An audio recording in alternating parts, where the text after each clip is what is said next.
All right, welcome back, everybody. We have got a fun ghost story for you. Halloween is less than a week away, but things have been getting a little spooky at the Flower Girl in Hebron for a while now. Yeah, that's right. Employees were noticing some evidence of a little activity, so they called in the Eastern Connecticut Paranormal Society, and here to tell us more is the Flower Girl Bakery and Cafe owner, Michelle Nicholson. Michelle, thank you for having me. Unbelievable. Thanks for being here. The artesian bread is, I've never seen it. I was just telling Michelle, gorgeous. I was in France for 10 days.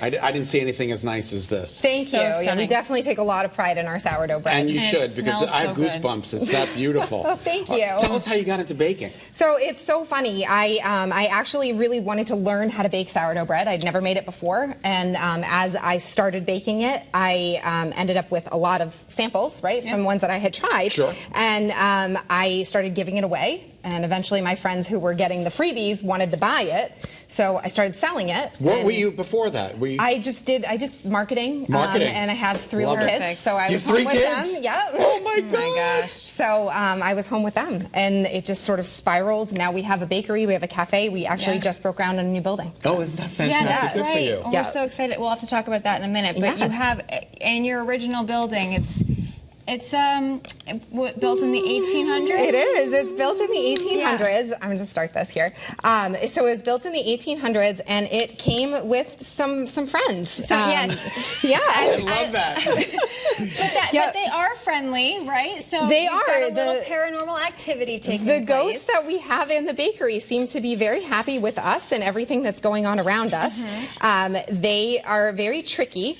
We called in the Eastern Connecticut Paranormal Society to help us identify what was happening. Yeah. So we were noticing little things here and there, like we would have bread on one of our top shelves that would just kind of hit the ground, and we would have things that weren't where we left them, and stuff like that. And from what I understand, they're very wealthy ghosts because they're rolling in the dough. They are rolling in dough. We have a lot of just like tricky little things that go on with them. Fantastic. Oh my I love it. What are you making? It's great. So we're making it's a product that we specialize in that we call a creme brulee bomb. And it's sort of made up, but it's a combination of different products. What I'm making right now is called the tazong, and that is actually the starter for this bread. So it's a combination of milk, water, and flour. So almost like you would make a roux for a gravy. Yeah. And this is this is actually how you start the bread, which is what gives the dough this nice springy texture, and it keeps it moist for days. Oh, that's wonderful. All I'm doing is cooking this down right now until it thickens. That thickens up real quick. It does. Too. It's just a little bit of flour with water.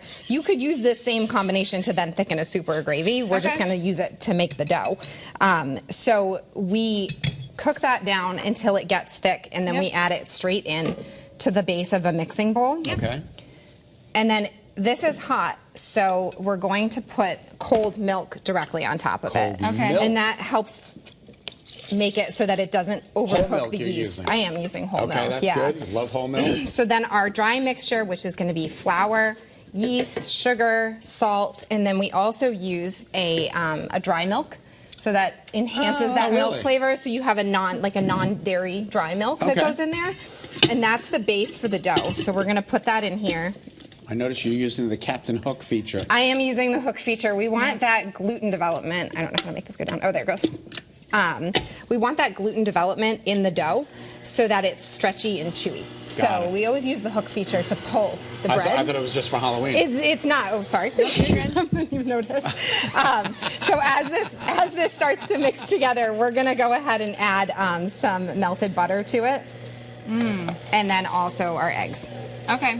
It's so really at coming this together point, quickly. It's cooled down enough to add the eggs so that they don't scramble, right? Exactly. Yeah, because we put the cold milk right on top of it. Now that we've made a huge mess all over the counter, so we're just going to mix this together, and it starts to come together, and it will form into this really nice, soft, stretchy dough. Okay. And that is what we use to make the buns. Now you can use this same dough to make almost anything, really. You can make loaves with it. You can make whatever you want. All right. We of course have a dough ready for you here. Wow. Wonderful. So that you can see what this looks like. And you can see it's like a really nice, stretchy consistency. Wonderful. And when we have this dough, we're going to take this finished product here, and we're actually going to make it into a bun, like you would make a meatball, right? Okay. So we're just going to make it into buns, and we put them on our sheet pan. So what we do with this product, that's a little bit different, Scott. I'm just going to grab that real quick. Please help us out. What we do with this product to make it a little bit different so that it's not just bread is we're actually going to bake a cookie on top of it before we finish it. On top of it. Yeah, so we have this cookie right over here. Yeah. So this is a chilled chocolate cookie. So the one that we're making today, and we make all different flavors of this at our bakery. Okay. We rotate them every week. So we'll do like a classic vanilla. We have a lemon this week. We did a maple last week. Oh my gosh, this is actually my personal favorite and better for Halloween. It's a chocolate malt. Oh. So it has a malted milk powder in it as well. So we bake this cookie. We're going to slice a piece of it off, and you squash it down so that it's flat. Okay. Right. And actually just lay that right on top. And then you bake it. And then you bake the whole thing. We're going to just put an egg wash on it to make sure that it gets nice and shiny. We only have about a minute. So we won't do that yet. And then, and then here's the finished product right there. That is spectacular. It's so beautiful. As delicious as it is, we want to make sure that we get the center filled with a homemade chocolate malted custard. Oh So my you just gosh. stick. Oh my goodness. And we're going to gracious. so I wish squeeze there that were into enough the for middle. Caitlin. I know, it's so rough sad. for Scott. They're going to be So gone in a then if heartbeat. you open that up, you Look have that at custard that. in the center. That is just simply remarkable. You are the best. Thank you. Will Thanks you for come having back? me. I would love to come back. Can you bring your friends from the bakery? I can bring my friends from the bakery. We Yeah, can bring ask them if they'll come. Oh my God, that is so incredible. All right, you can find the Flower Girl Bakery and Cafe at 12 and 14 Main Street in Hebron. For more information, visit their website. It is theflowergirlct.com. And tell everybody where you're going to have your new shop. Yeah, right next door. So we have what we call our little campus, and we actually just did, it's a post and beam building. We did barn raising last weekend for Awesome. it. And it'll be open in about, 9 months to a year. Terrific. Good for you. Fantastic. Thank you.